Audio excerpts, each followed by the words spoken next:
우리 성도들도 오늘 많이 못 나왔습니다. 오늘 직장 생활하기 때문에 참 나오기가 힘들다는 것도 압니다. 텅텅 빈 줄 알았는데 다른 또 발걸음을 해주신 분들이 이렇게 자리를 채워주셔서 대단히 감사를 드립니다. 특별히 이 자리에 목사님 네 분이 딱 앉아 계시고 제가 굉장히 든든하고 힘이 나고 그렇습니다. 어제는요 창세기 32장 속에서 신앙의 전환기를 맞이하라 라는 제목으로 우리가 말씀을 해드렸죠. 신앙의 전환기를 맞이하라. 자, 복습 한번 해봅니다. 신앙의 전환기를 맞이하기 위해서는 첫 번째 어떻게 해야 된다고 그랬어요? 알몸으로 하나님 앞에 독대하 적심으로 살아. 그 시간이 반드시 필요합니다. 두 번째는 서서 뭐 하느냐? 내 자아가 완전히 깨질 때까지 하나님 앞에서 영적 싸움을 가야. 셋째는 하나님 앞에서 나의 속모습을 솔직히 시인해. 네 번째는 이런 사람에게는 하나님께서 반드시 철저히 축복하신다는 사실을 믿어야 한다라는 것을 제가 말씀을 드렸습니다. 꼭 하나님 앞에 홀몸으로 한번 서십시오. 그래야만 성숙해질 수가 있습니다. 근데 여러분, 이 신앙의 전환기를 맞이한 사람은 거기서 또 가만히 있으면 안 됩니다. 영적으로 계속해서 자라야 됩니다. 다른 말로 심령의 부흥이 지속적으로 일어나야 됩니다. 그래서 점점 성화되어져 가야 돼요. 성화되어져 가는데 여러분, 부흥이 뭘까요? 부흥을 원합니다. 부흥을 주십시오라고 기도도 많이 합니다. 교회가 외적으로 커졌을 때 저 교회 부흥됐다 이런 말을 많이 하지. 틀린 말은 아닙니다. 부흥의 결과로 나타나는 것입니다. 부흥은 나 개인의 마음이 부흥되는 것이 우선이어야 됩니다. 여기 계신 모든 분들의 마음이, 심령이 부흥되어야 돼요. 근데 그 부흥은 말씀을 통한 부흥이 진짜입니다. 말씀을 통한 부흥을 사모하십시오. 자, 오늘 마지막 날 여기에 모인 모든 성도들, 여러분의 삶 속에 제가 말씀드린 이 말씀을 통한 부흥이 불같이 일어나기를 축복합니다. 여러분, 이 말씀을 통한 부흥이라고 했는데 여러분, 이 말씀의 힘, 이 말씀의 능력, 말씀의 위력이 얼마나 위대한지 여러분 아십니까? 경험해 보셨습니까? 이 하나님의 말씀의 능력이 얼마나 위대한지, 얼마나 큰지 여러분 삶 속에 한번 체험해 보셨습니까? 저는 수도 없이 체험해 봤습니다. 제가 한번 얘기를 몇 가지 들어보겠습니다. 실화만 저는 얘기해요. 실화입니다. 이 말씀이 얼마나 능력이 있는가에 대해서 제가 말씀드립니다. 충청북도에 한 권사님이 계셨습니다. 지금은 주님 앞에 가셨습니다. 18살에 유교 집안으로 시집을 오셨습니다. 엄청난 고생과 고생을 하시면서 슬하에 팔남매를 두셨습니다. 아들 넷, 딸 넷 이렇게 두셨습니다. 지금으로부터 정확하게 49년 전에 동네 사람들의 전도로 이분이 처음 교회를 나가게 되셨습니다. 그때 갈 때 혼자 간 것이 아니라 8살짜리 막내딸하고 10살짜리 막내 아들 손을 잡고 처음 49년 전에 교회를 가셨습니다. 그러니까 그때부터 교회를 못 다니게 하는 집안 식구들의 그 핍박이 엄청났습니다. 상상을 초월했습니다. 시아버지, 시어머니, 남편, 거기에다가 장남까지 가세해서 핍박을 가하는데 실로 어마무시하게 핍박을 가했습니다. 근 30년 가까이 됐습니다. 이 권사님의 소원은 아주 단순합니다. 주일날 예배 한 번 교회 가서 드리는 것이 소원. 이 소박한 자유조차도 없었어요. 너무너무 가고 싶은데 못 가게 하니까 주일만 되면은 대문 앞에 딱 지키고 서 있습니다. 한 번은 밭에 가겠다고 거짓말을 하고, 교회를 가려면은 우측으로 가야 되는데 좌측으로 한 동네 한 바퀴를 돌고 교회로 갔습니다. 그것이 또 발각이 됐어요. 그때부터 시어머니 보고 남편의 보고 엄청났어요. 그때 10살 먹은 막내 아들은 8살 먹은 자기 여동생을 데리고 처마 밑에서 무서워서 그 모습을 보면서 부들부들 떨고 있었어요. 그래서 이 권사님은 할 수 없었어요. 주일날 교회를 못 가니까 새벽 2시에 교회를 갑니다. 왜 일찍 가냐 하면은 하나님 앞에 죄송해서 교회를 못 갔기 때문에 새벽 2시에 가서 6시까지 앉아서 기도를 하십니다. 4시간을 한 번도 빠지고 그렇게 기도를 했어요. 4시가 딱 되면 교회 종을 칩니다. 그 종이 사가서 2번이나 떨어져가지고 돌아가실 것까지 있어요. 근데 기도하는데 이분은 기도할 때 꼭 이렇게 기도해요. 그냥 기도하는 것이 아닙니다. 딱 2가지를 놓고 기도합니다. 하나님, 우리 식구들이 이렇게 나를 핍박하는데 하나님 말씀에 이렇게 약속하셨잖아요. 뭐라고? 주 예수를 믿어라. 그리하면 너와 내 집이 구원을 받는다고 하셨잖아요. 구원시켜 주세요. 그 말씀 붙들고 기도. 또 한 가지.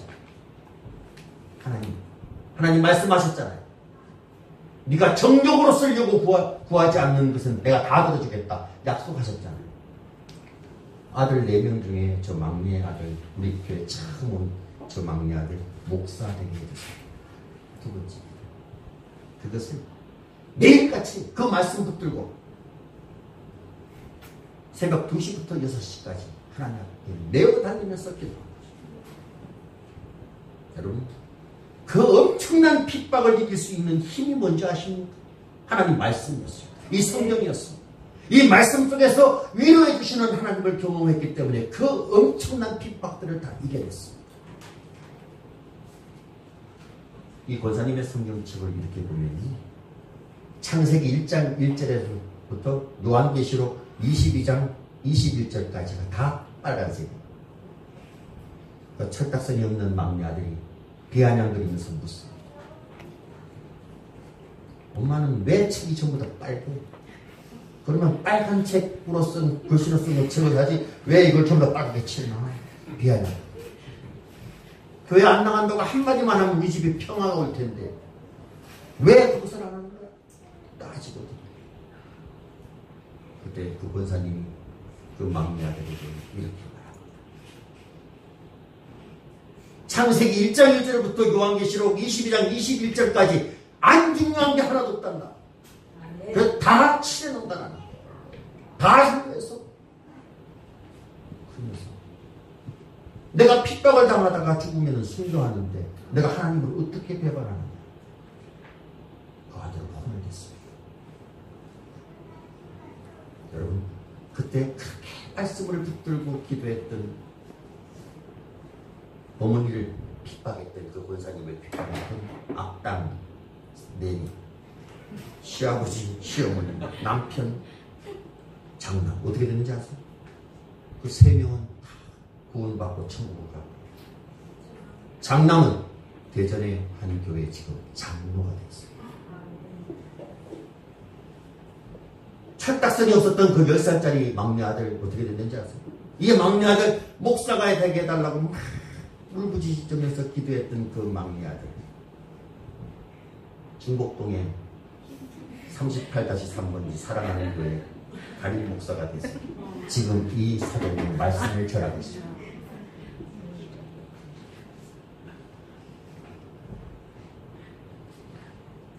어머님을 흔들리지 않게 붙잡아줬던 것이 바로 이 말씀. 저는 이 말씀의 위력을 너무너무 잘 압니다. 얼마나 힘이 있는지 그것을 저는 너무나 잘 압니다. 이게 말씀이에요. 그 모진 핍박의 세월을 이기게 했던 것이 말씀이에요. 한 가지 더 말씀드리겠습니다. 잘 아시는 분들은 아시는 내용이고, 지나간 세기의 유명한 전도자였던 감리교 창설자인 요한 웨슬레라는 사람 뒤에 강도가 들어왔어. 칼을 들고 돈 내라. 웨슬레는 지갑에 있는 돈을 다 꺼내가지고 강도에게 주면서 이렇게 말합니다. 형제야, 이렇게 합시다. 오늘 당신이 내 돈을 빼앗아간 것이 아니라 내가 선물로 준 것으로 합시다. 돈을 다 줘. 이거 뭔 차이란 말이야. 탁 낚아쳐서 나가는데 웨슬레가 또 잠깐만, 내가 당신한테 또 한 가지 선물을 주겠어. 그러면서 책 한 권을, 이 책을 가져가시오. 강도는 황급히 그 책을 탁 낚아치고 그냥 밖으로 나가버렸습니다. 그 책은 웨슬레가 중요한 사람에게 주려고 잘 포장해놨던 성경책이었습니다. 몇 년이 지났습니다. 웨슬리가 어느 전도 집회에서 말씀을 막 전하고 끝나고 내려오는데 한 청년이 와서, 목사님 저입니다. 저 모르시겠어요? 그때 목사님 집에 가서 돈을 뺏어갔던 강도입니다. 그때 목사님께서 주신 이 성경책을 읽고 제가 회개하고 예수 믿고 변화됐습니다. 저도 오늘 목사님에게 선물 한 가지를 드리겠습니다. 이것이 제가 그때 받았던 돈의 갑절의 돈입니다. 목사님, 하나님 말씀 전하는 데 써주시고 저를 동역자로 삼아주십시오. 이것이 여러분 말씀의 능력입니다. 어떤 사람도 변화시킬 수 있는 것이 말씀의 위력입니다. 또 얘기할까요? 2시간 해도 모자라요. 엄청나게 많습니다. 저 면목동에 가만 선교회 있습니다. 그 뒤에 계신 목사님도 잘 아시죠? 거기 전과자들 한 40명 정도를 모아놓고 제가 6개월 동안 말씀을 가르친 적이 있습니다. 전과 10범이 넘는 사람들 앉아서 말씀을 가르치는데, 기도 한 차에 맨 처음에 말씀 가르친다고 앉아있을 때는 다리를 이렇게 꼬고 뒤로 이렇게 잡고 뭔 말하는가 본다고 이렇게 듣고 앉아있어요. 한 달을 가르쳤어요. 점점 의자를 땡기기 시작해요. 자세를 바로잡기 시작해요. 3개월을 가르쳤어요. 말씀을 딱 너무 회개하는 역사를 제물로 똑똑히 받습니다. 말씀. 멀리 갈 것도 없습니다. 오늘 찬양하는 찬양팀들 있죠, 여기. 어제 찬양팀하고 다르죠? 얘네들 진짜 철가선이 없었거든요. 이 애들이 지금 27, 26, 24 전도에 됐어요. 이 말씀으로 훈련을 받고 얼마나 변화되는지 말도 못합니다.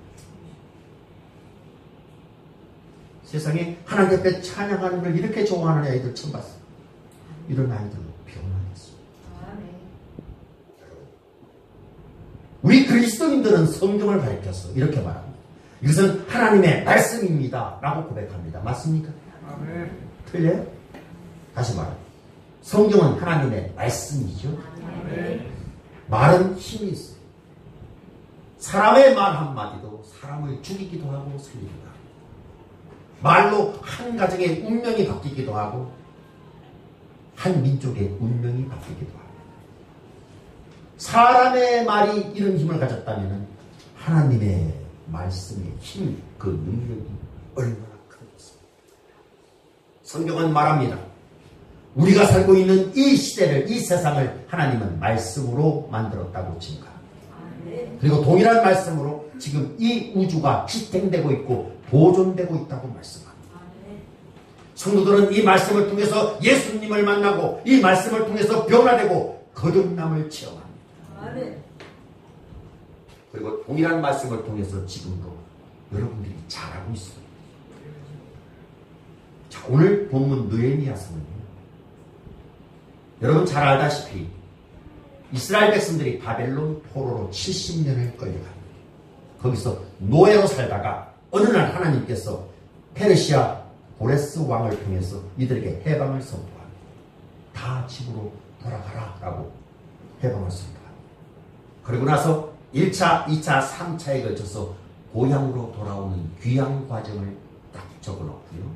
그것뿐만이 아닙니다. 예루살렘 성벽이 다 무너졌는데 그것을 복원하는 사업, 그 전 과정을 다루고 있는 것이 느헤미야서입니다. 때는 BC 445년경입니다.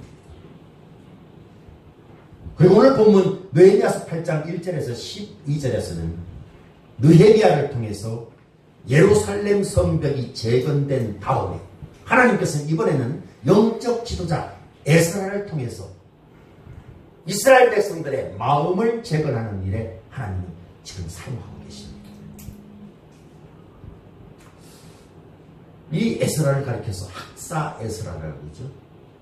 학사가 뭡니까? 대학 졸업하면 받는 게 학사가 아니라 여기서 학사는 신학시대 서기관과 동일합니다. 학사나 서기관들은 말씀에 정통한 자요, 말씀을 가르치는 자입니다.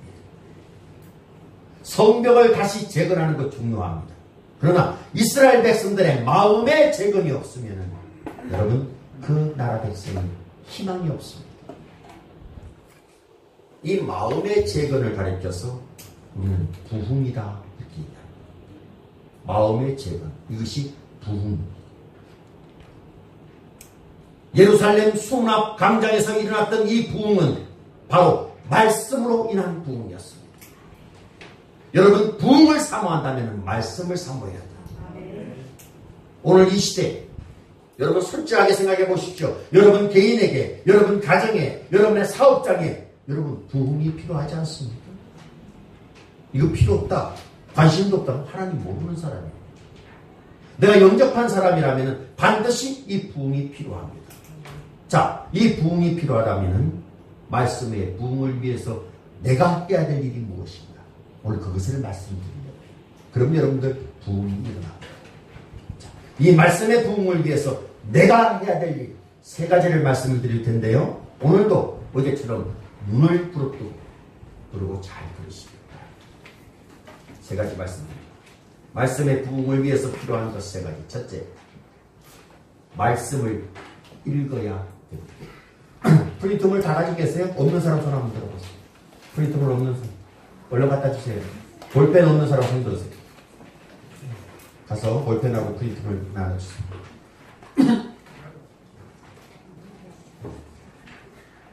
자, 첫 번째는 말씀을 읽어야 된다. 뭐를 위해서? 말씀의 부흥을 위해서.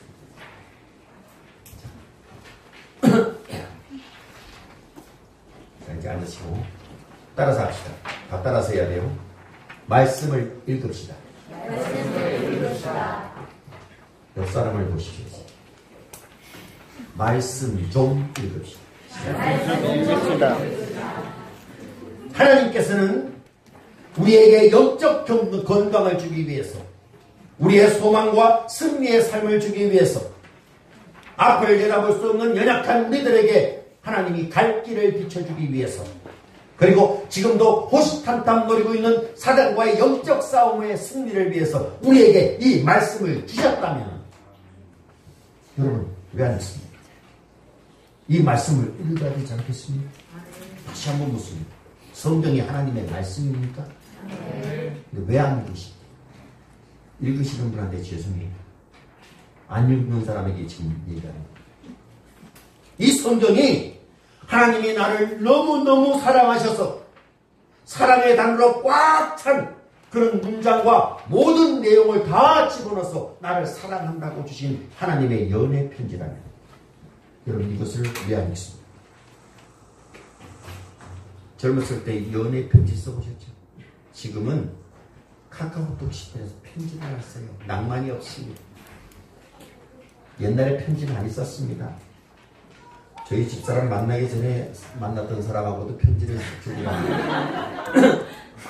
뭐 옛날 얘기인데 어떡합니까 했는데, 편지를 쓰면요 딱 쓰고 나서 제보한테 이제 우체통에 붙이잖아요. 그때부터 답장 오기를 기다려요. 대처 아래 걸터 앉아가지고 이거 언제 답장 오는가. 세상에 뭐가 그렇게 빨리 오겠어요? 그때부터 기다려요. 우체부만 오면 얼른 뛰어 내 편지 안 하는 거지. 그렇게 사모했잖아요. 이 성경도 마찬가지야. 하나님이 우리에게 주신 편지예요. 왜 안 했어요? 자, 편지를 받았어요. 애인한테. 그러면 한번 쭉 읽어보고 휙 집어 던집니까? 그 사람 하나도 없어요. 또 읽고 또 읽고. 나달나달 해줄 때까지 계속 읽습니다. 뭐 내용도 별거 없어요. 밥 먹었냐? 그러면 밥 먹었냐 가지고 그 단어 가지고 연구를 해. 왜 이 말을 썼을까? 뭐 다 경험 있잖아요. 왜 이 말을 썼을까? 밥 먹었냐? 내가 너무 뚱뚱한데 이거 다이어트 하는 거 또 맞춰 먹었냐? 이 내용인가? 아니면 정말 내 몸을 걱정해서 밥 먹었냐라고 얘기했어요. 아무것도 아니에요. 그냥 할 말 없어서 밥 먹었냐고 물어본 거예요. 그런데도 그렇게 연구를 합니다. 제 목양실에요. 서랍 이 세 개가 있는데 제일 밑에 서랍에는 우리 지금 청년들 다 됐잖아요. 중고등부 아이 시절 때 저한테 쓴 편지들이 꽉 차있어요. 제가 몇 번 버릴까 하다가 못 버리겠어요. 꽉 차있어요. 다 편지. 강지현 조금, 은지, 여기 김담비 집사는 저희 며느리가 됐지만 제일 많이 썼어요. 진심인지 거짓인지 모르지만 사랑합니다. 고맙습니다. 그거 보면 그냥 행복한 거야. 또 읽고 또 읽고 못 버리겠고. 이수진 집사도 쓴 게 있어요.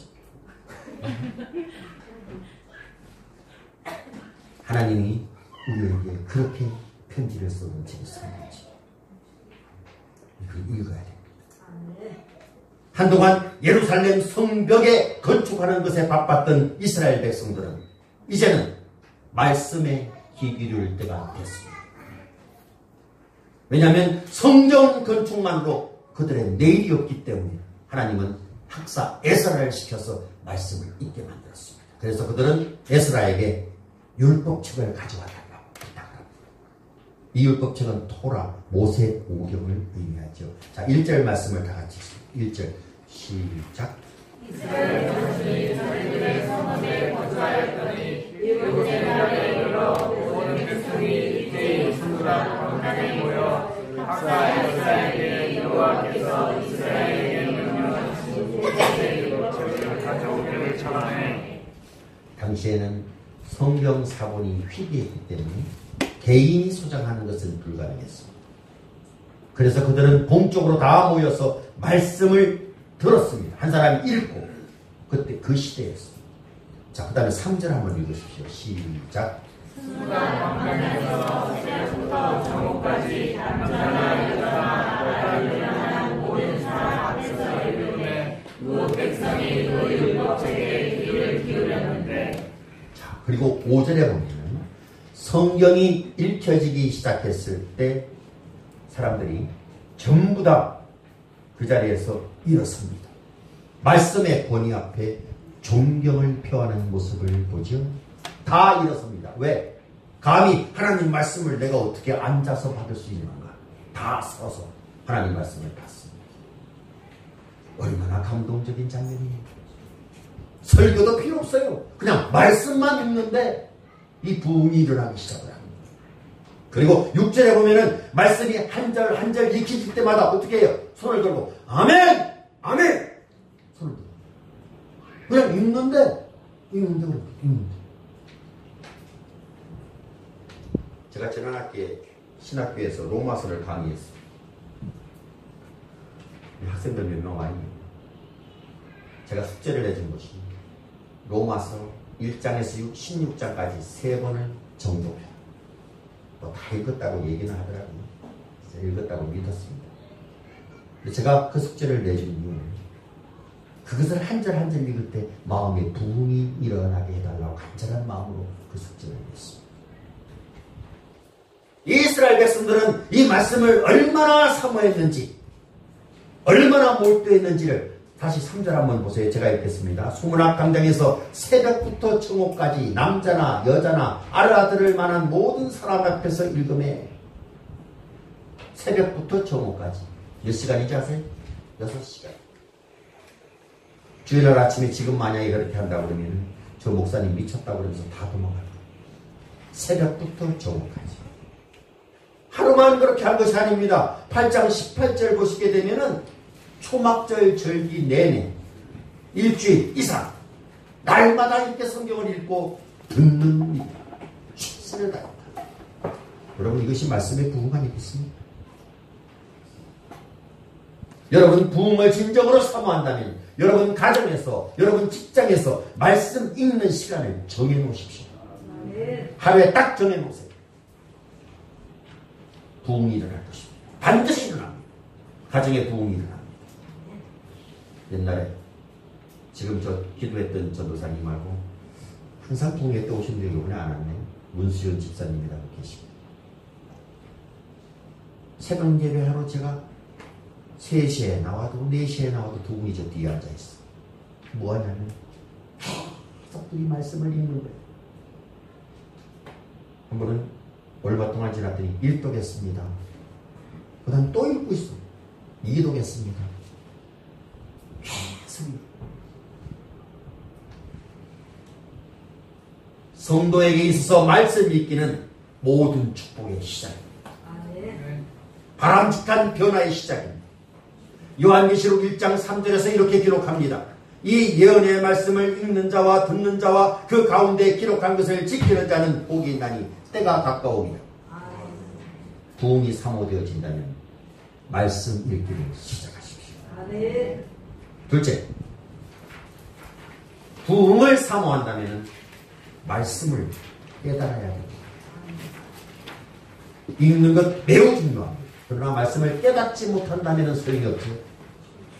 본문에는 깨달음의 중요성을 계속해서 강조하고 있습니다. 무려 1절에서 12절까지 6번이나 이 깨달음이라는 단어를 사용하는데 영어로 understanding이라는 단어를 계속해서 사용합니다. 2절, 3절 보게 되면은 알아들을 만한 이들에게 읽혀져야 된다. 7절에서 8절에 보게 되면은 깨닫게 하는 일에 헌신하고 있다. 12절에서 13절 보게 되면은 밝히 알게 되었다. 이렇게 말합니다. 자 보세요. 이 강단을 딱 만들어 놓고 에스라가 올라가서 말씀을 읽는데 자 우편에 6명, 좌편에 7명 딱 서 있습니다. 누가? 중간 지도자들이. 그 다음에 말씀이 쫙 읽어질 때 쳐다보는 거예요. 보다가 저기 원 전도사님이 말씀을 잘 못 깨닫고 있구나. 그러면 한 사람이 쫙 내려가가지고 깨닫게 가르쳐줘. 여기서 쫓아내가서 깨닫게 얘기를 해줘. 계속 이렇게 해나가는 거예요. 이런 목적으로 온 백성이 모여서 에스라가 읽는 말씀에 귀를 기울이고 있었습니다. 여러분, 영적 지도자의 가장 중요한 소명이 뭐냐?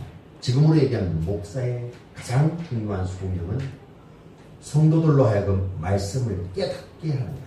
깨닫게 하는 거예요. 여러 가지 일이 있지만은 이것을 소홀에다가는 하나님께 혼납니다. 그러면 성도들을 깨닫게 하기 위해서는 목회자가 어떻게 해야 돼요? 이 말씀 연구에 집중을 해야 됩니다. 집중. 정확한 의미를 목회자가 깨닫고 그리고 오류 없는 하나님의 말씀을 성도들로 하여금 깨닫게 해주는 것. 이것이 가장 중요합니다. 소홀에서는 하나님께 책망을 받습니다. 어떤 사람은 제가 참 싫어하는 목사들은 이런 목사들이 싫어요. 그 10년 정도 넘었으면 뭘 성경 연구를 해? 강대상에 딱 올랐으면 성령이 알려준다 그냥 하면 되지. 헛소리를 자꾸 합니다. 아니, 열심히 연구했어. 정확한 뜻을 파악했어. 성도들에게 그것을 전하는 거예요. 저는 그렇게 생각합니다. 지난번 학기에는 제가 강의 설교를 강의했는데 우리 학생들에게 제가 부탁했던 것 중에 하나는 적어도 설교 준비를 한 주에 일주일에 주일 설교를 준비하기 위해서는 20시간을 투자해야 된다. 본문을 50번을 읽어라. 서기 과정을 거쳐라. 지금 2500년 전에 쓰여졌던 느헤미야, 이 느헤미야 시대로 내가 들어가야 된다. 2500년 전에. 그래서 그때의 문화를 알아야 되고, 그때의 배경을 알아야 되고, 언어를 알아야 되고, 왜 이 말이 나왔는가를 정확하게 파악을 해야만 오늘 이 시대에 살아가는 청중들에게 똑같은 말씀을, 오리 없는 말씀을, 하나님의 원리를 전할 수 있으니까. 여러분, 그래서 저는 강해 설교를 좋아해요. 강해 설교는 이 제목 설교와 달리해서 정확하게 해석해서 정확하게 뜻을 전해주는 데 목적을 가지고 있습니다. 여러분, 이 깨달음이 왜 중요하냐? 읽는 것도 중요하지만 반드시 그 말씀이 무슨 뜻인가를 깨달아야 됩니다. 왜 깨달음이 중요하냐면은 우리는 깨달은 만큼만 실천할 수 있기 때문에 그렇습니다. 깨닫지 못하면 실천할 수가 없습니다. 깨달은 만큼만 말씀을 붙들고 살 수 있습니다. 아무리 읽어도 깨닫지 못한다면 무슨 소용이 있습니까? 내 속에 성육신 될 수가 없습니다. 밥을 아무리 많이 먹어도 소화를 못 시키면 소용이 없지. 내 속에 들어와서 피가 되고 살이 될 수가 없습니다. 중요한 것은 소화를 시키는 것입니다. 따라서 하나님 말씀을 읽을 때 적당한 분량을 딱 선정을 해서 읽으십시오. 그런 다음에 해야 될 일이 하나님 이 뜻을 깨닫게 해달라고 하나님께 기도하십시오. 무슨 내용입니까? 하나님 내가 받아야 될 내용이 무엇입니까? 하나님께 기도 한번 해보세요. 지혜를 주십니다. 깨닫게 해주십니다. 성령은 진리의 영이기 때문에 깨닫게 해주십니다. 그래서 정 모르겠으면 언제나 저한테 전화하세요. 저한테 질문하십시오. 모르는 것은 연구해서 답변을 드리겠습니다. 우리 교회 피택 장로가 있고 피택 안수집사가 있어요. 이제 10월 달에 임직을 합니다. 제가 숙제를 빡세게 내줬어요. 지금 한 분은 급하게 사건이 터져서 중국으로 갔는데 숙제를 내줬는데 중국에서 공부를 하다가 막히지요? 잘 모르겠지요? 목사도 막히는데 전화가 와서 아주 귀찮아 죽어. 이건 무슨 내용입니까? 그럼 한편은 너무너무 기뻐요. 이제 좀 맛을 하는구나. 근데 너무너무 기뻐요. 부흥을 원하십니까? 하나님께 깨달음을 달라고 기도하십시오. 세 번째, 부흥을 원한다면 말씀에 반응을 해야 됩니다. 깨달았다면 반응을 해야지. 그 말씀에 합당한 반응을 해야 됩니다. 자, 이 백성들이 이 말씀을 듣고 깨달은 후에 보여준 반응이 뭡니까? 두 가지 반응. 자, 하나는 여기 나오죠? 프린트에 정서적 반응. 둘째는 의지적 반응. 정서적 반응은 9절에 나와 있습니다. 두 가지입니다. 하나는 뭐예요? 눈물. 둘째는 기쁨. 뭐예요? 의지적 반응이 12절에 나와 있습니다. 첫째는 나눔. 둘째는 순종. 여러분, 하나님 말씀을 듣고 깨달았다면 반드시 이제 두 가지가 있어요. 정서적 반응과 의지적 반응이 내 속에 일어나야 됩니다. 그 사람이 말씀을 제대로 깨달은 거예요. 깨닫기만 하고 가만히 있다. 아무것도 아니에요. 깨달았다면 두 가지 반응이 나타나요. 정리합니다. 말씀의 부흥을 얻기 위해서는 첫째, 말씀을 읽어야 된다. 둘째는 읽은 말씀을 깨달아야 된다. 셋째는 깨달았다면 이 두 가지 반응이 반드시 나타나야 됩니다. 자, 그래서 그들은 처음에 이것을 딱 깨닫고 나서 어떻게 했냐면 울었어요. 눈물을 흘렸습니다. 왜 울었을까요? 자, 퀴즈를 내요. 왜 울었을까요? 이들이 왜 울었을까요? 말씀에 감동이 돼서? 그것도 있을 거예요. 그런 이유도 있을 겁니다.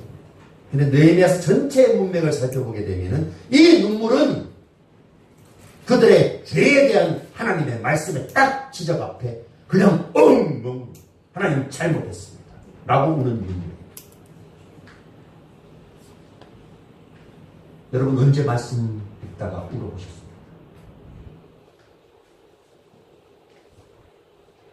하나님의 기대에 미치지 못하는 나의 사실의 삶의 모습을 보고 한심한 나의 모습을 보고 언제 한번 하나님 말씀 앞에 그 지적 앞에 한번 울어봤습니까? 한 번도 안 울어봤습니까? 내 눈은 사망입니까? 동시에 이 깨달은 말씀을 가지고 언제 기뻐서 펄펄 한번 뛰어봤습니까? 12절 말씀이 있습니다. 12절 시작. 모든 백성이 곧 가서 먹고 마시며 나누어 주고 크게 즐거워하니 이는 그들이 그 이루어 들려준 바를 밝게 하리라. 우는 것과 동시에 말씀을 읽다가 하나님과 새로운 만남을 딱 경험한 후에 기뻐했습니다. 기뻐했어요. 그래서 느헤미야는 이 유명한 선언을 10절에서 이렇게 말합니다. 여호와로 인하여 기뻐하는 것이 너희의 힘이니라 하고. 사랑하는 이 자리에 참석하신 성도 여러분, 최근에 눈물과 기쁨으로 말씀을 읽고 받으신 때가 언제였습니까? 생각이 잘 안 나지? 언제 그런 적이 있었습니까? 우리에게 이런 부흥이 필요할 때라고 생각되지 않습니까? 자, 이 정서적 반응은 바로 연결되어져서 의지적 반응으로 나타납니다. 이것이 정상이에요. 울기만 하고 기뻐하기만 하고 가만히 앉아있다. 많아요. 없는 것 같지요? 막 회개할 때 보면 엉엉 울어요. 울고 나서 끝. 한번 시큰 울었네. 아무런 소용이 없어요. 울고 기뻐했다면 바로 다음에 나타나는 것이 내 의지적 반응이 나타나야 됩니다. 두 가지로 나타납니다. 하나는 나눔, 하나는 순종. 나눔. 말씀을 통해서 받은 축복을 이웃들과 막 나누기 시작합니다. 아까운 것이 하나도 없어요. 말씀도 나누고 물질도 나누고 막 나누기 시작합니다. 모든 백성이 곧 가서 먹고 마시며 나누어 주고 12절에 나오죠. 밑줄. 초대교회에서 성령을 체험한 초대교회 성도들이 했던 내용과 똑같습니다. 사도행전 2장 45절 이하에 보게 되면 베드로의 설교를 통해서 말씀을 받은 초대교회 성도들이 죄를 회개하고 구원받은 그 모습이 됐을 때 가장 먼저 일어났던 것이 재산과 모든 소유를 팔아 각 사람에게 나누어 주고, 이것이 필요해요. 나누어 주는 삶. 왜 붙들고 있지 마시고 나누어 주, 말씀도 나누고 물건도 나누고 나누어 주는 삶을 살아야 돼요. 둘째는 순종입니다. 느헤미야서 9장 이후에 11장까지 쭉 보게 되면요, 이들의 순종의 모습이 세밀하게 기록되어 있습니다. 조그만 잘못이도 다 자복하고 우상을 다 없애버리고 하나님 앞에 하나씩 말씀 앞에 순종하는 그 모습을 보게 됩니다. 이것이 궁극적인 반응, 가장 중요한 반응, 순종입니다. 여러분, 이것은 오늘 말씀을 들고 낭독했던 에스라의 비전이었습니다. 여러분, 에스라에서 7장 10절 말씀을 한번 보시면은 에스라가 품었던 비전이 있습니다. 느헤미야서 앞장, 그 앞장을 쭉 보면은 에스라서 7장 10절이 나옵니다. 한번 찾아보십시오. 설교자는 어떤 자세를 가져야 되는가에 대해서 기록되어 있습니다. 에스라서 7장 10절.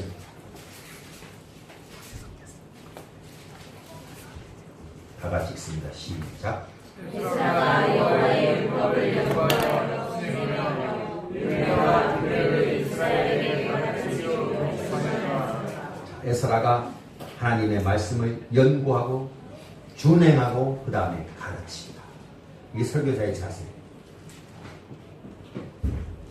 느헤미야의 비전은 성전 재건이었는데 에스라의 비전은 마음의 재건이 비전이었어요. 그래서 에스라는 꼭 품었던 비전이 뭐냐면은 하나님 말씀을 내가 철저하게 연구해서, 목사가 말씀 연구하는 시간 뺏으면 안 돼요. 철저하게 연구해서 그 다음에 어떻게 해요? 내가 먼저 준행하고, 그죠? 나는 준행 안 하고 성도들 보고 이렇게 하라, 이거 잘못됐다는 거예요. 내가 먼저 준행하고 그 다음에 가르친다. 여기서부터, 이 순종에서부터 부흥이 시작됩니다. 한 사람의 순종이 역사를 바꾸어 놓았습니다. 자, 오늘 부족한 제가 이 말씀을 전했을 때 여러분 때로는 맞아 라고 동의하시는 분들도 계실 겁니다. 속으로 겉으로 대답하면 창피하니까 속으로 그렇게 얘기하는 분들도 있을 거예요. 자, 그 다음에 그렇다면 이제부터 어떻게 하겠습니까? 이제부터 그렇게 잘 먹던 술을 끊어야 돼요. 영적으로 해가 되는 걸 끊어야 돼요. 네. 술 끊으라고 그랬더니 막 웃는 사람들이 있어요. 엄청 먹었던 사람들이요. 끊어라. 영적으로 해가 되는 거 다 끊어야 돼요. 하나님이 기뻐하시는 일이 무엇인가 이것이 발견되면 무조건 순종할 수 있는 모습. 이것이 부흥이에요. 담임 목사가 이거 좀 하십시오라고 얘기하면 그것이 성경에 위배되지 않는다면 그냥 순종하십시오. 따지지 말고 순종하십시오. 그것이 성경에 위배된다면 따지십시오. 괜찮아요. 그게 아니라면 그냥 묵묵히 좀 힘들더라도 순종합니다. 이럴 때 부흥입니다.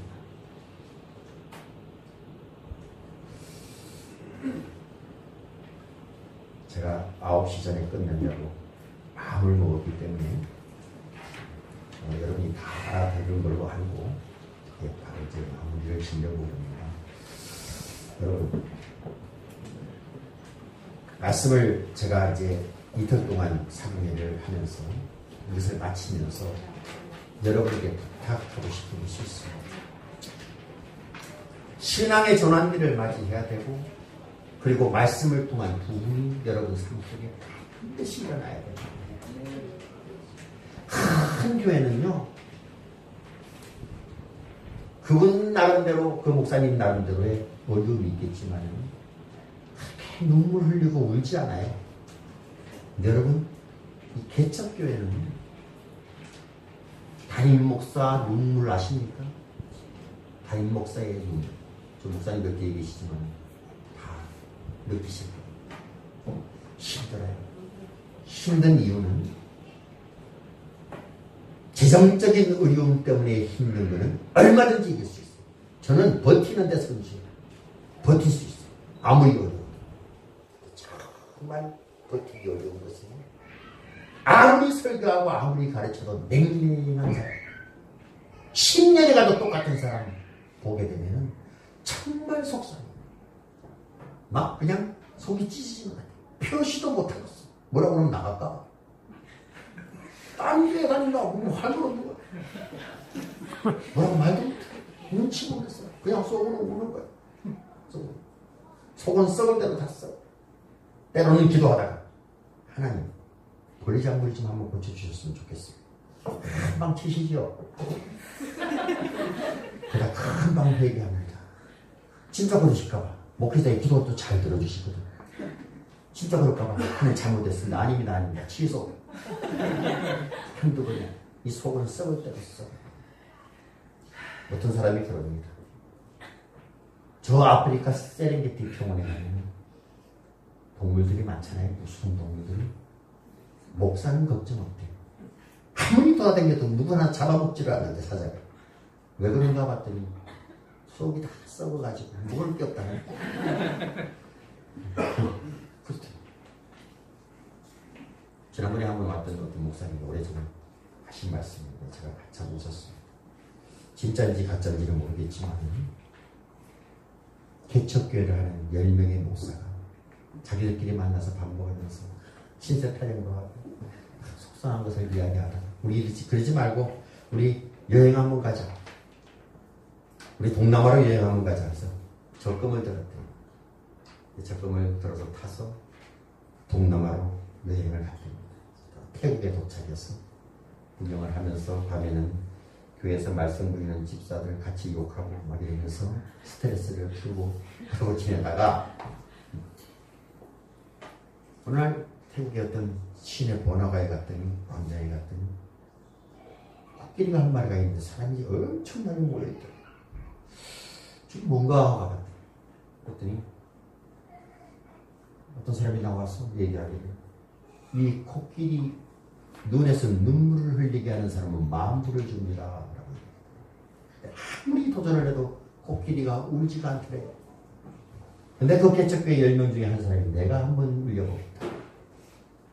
그랬더니 가서 코끼리 앞에 딱 서서 손을 들고 코끼리한테 뭐라고 쭉.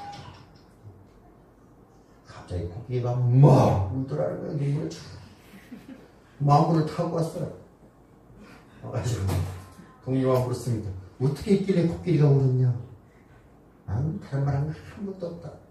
손 들고 나 개척교회 목사다. 불쌍해서 막 울더라고요. 불쌍해서.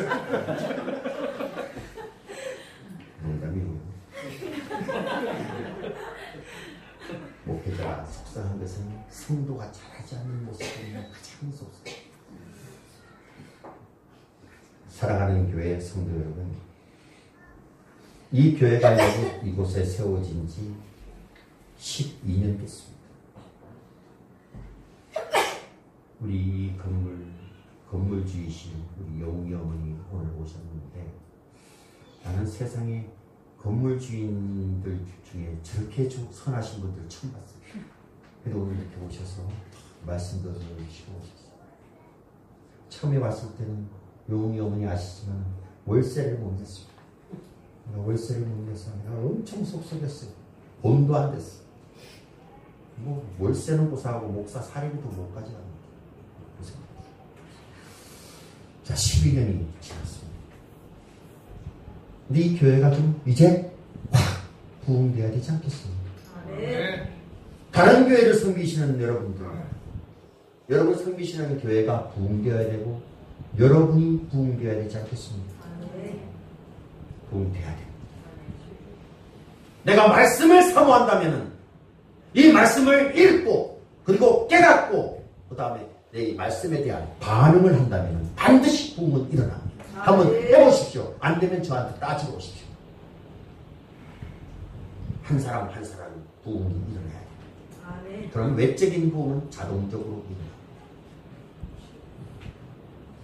여러분 가정의 부흥, 사업체 우리 모두 다 이 말씀을 사모하시기 바랍니다. 여러분의 마음의 재건을 위해서 10년의 부흥을 위해서 불같이 일어나게 해달라고 하나님께 기도하십시오. 그런 역사가 있기를 진심으로 축원합니다. 다음에 사귀는 때는 여름에 안 하겠습니다. 시원할 때 그때도 와서 힘이 되어 주시고 같이 말씀 속에서 은혜 받으셨으면 좋겠습니다. 아무튼 여러분 가정에 부흥이 불같이 일어나기를 간절히 소원합니다. 정답 눈을 감으시고요. 여러분들이 마음의 부흥을 사모하고 현 상태가 답답하다니 이렇게 기도하십시오. 주여 나에게 부흥을 주옵소서. 하나님의 진리의 말씀으로 나를 터치해 주시고 하나님 나를 새롭게 해주시고 내 강박한 심령에 부흥을 허락해 주시옵소서.